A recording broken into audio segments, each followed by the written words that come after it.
Why are cities full of uncomfortable benches?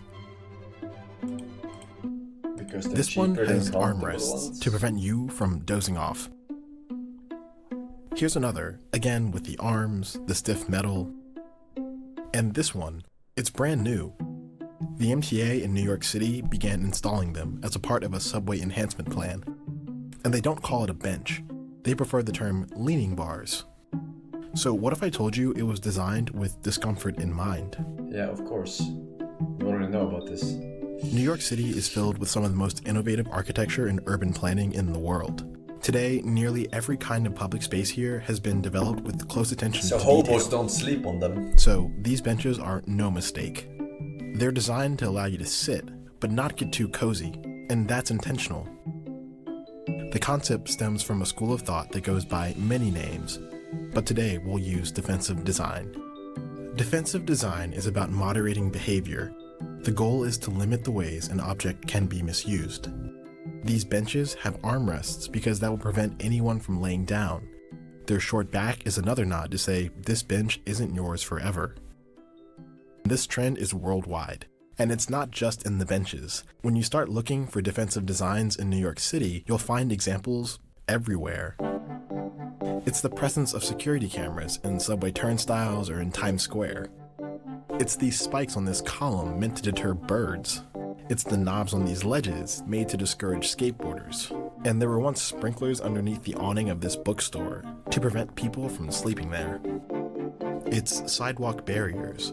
It's even these regular streetlights.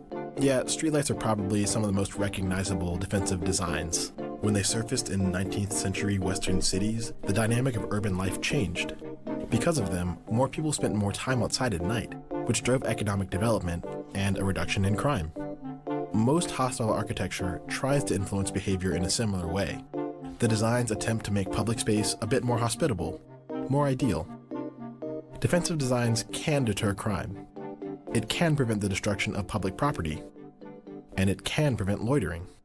But there is a reason why defensive design is characterized as hostile. Take the example of the leaning bar. Disability advocates have a problem with that appearing in the MTA. One advocate pointed out that people who travel who have disabilities or just get tired sometimes need a bench to sit on, and not a wall to lean against. And while no one likes an uncomfortable bench, these additions mean something more for people who are experiencing homelessness. The United States is currently experiencing a decline in the overall homeless population. Because they're dying, because they can't But lie in New down. York City, Or what? the number of homeless people is growing. About 1,800 people were found to have been sleeping in the subway. That's because emergency shelter isn't always a viable option. There are several examples of hostile architecture that target people who are homeless.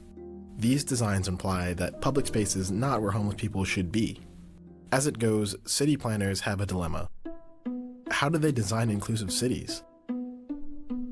As for the Enhanced Subway Initiative, the MTA's mock designs highlight new USB ports and electronic signage in stations. But you won't find any press materials highlighting this uncomfortable bench. Excuse me, the leaning bar. That's because it makes for an uncomfortable discussion about who we design public space for, and who gets left out.